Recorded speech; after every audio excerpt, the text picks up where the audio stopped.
സുഹൃത്തുക്കളെ, ഇന്നത്തെ നമ്മുടെ കഥയുടെ പേരാണ് മാമ്പഴക്കാലവും കളഞ്ഞുപോയ വളയും.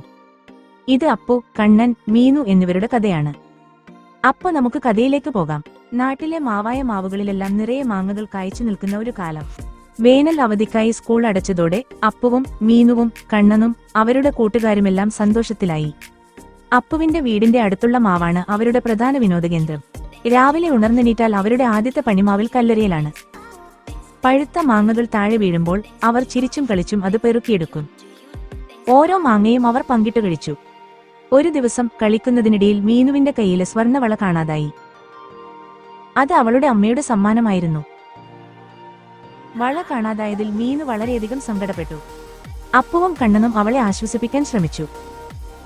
അവരെല്ലാവരും ചേർന്ന് മാവിന്റെ ചുവട്ടിലും പുഴയുടെ കരയിലുമെല്ലാം വള തിരഞ്ഞു.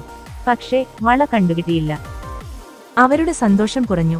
മാമ്പഴക്കാലം നിറം മങ്ങി. അടുത്ത ദിവസം അപ്പു പുഴയിൽ കളിക്കുമ്പോൾ പുഴയുടെ അടിയിൽ എന്തോ തിളങ്ങുന്നത് കണ്ടു. അവൻ വെള്ളത്തിലേക്ക് നോക്കിയപ്പോൾ മീനുവിന്റെ വള അവിടെ കിടക്കുന്നു. അപ്പു അതെടുത്തു മീനുവിന്റെ അടുത്തേക്ക് പോയി. വള കണ്ടപ്പോൾ മീനുവിന്റെ മുഖം സന്തോഷം കൊണ്ട് തിളങ്ങി. അവരുടെ സന്തോഷം വീണ്ടും തിരികെ വന്നു. മാമ്പഴക്കാലം വീണ്ടും വർണ്ണാഭമായി. വള കിട്ടിയതിനു ശേഷം അവർ കൂടുതൽ ശ്രദ്ധയോടെ കളിച്ചു. ആ സംഭവം അവരുടെ സൗഹൃദത്തെ കൂടുതൽ ശക്തമാക്കി. കഥയുടെ സന്ദേശം: കൂട്ടുകാരുമായുള്ള സൗഹൃദമാണ് ഏറ്റവും വലുത്. സന്തോഷത്തിലും ദുഃഖത്തിലുമെല്ലാം അവർ നമ്മളുടെ കൂടെയുണ്ടാവും. നമ്മളുടെ സന്തോഷം കൂട്ടാനും ദുഃഖം പങ്കിടാനും നല്ല കൂട്ടുകാർ എപ്പോഴും ഉണ്ടാകണം.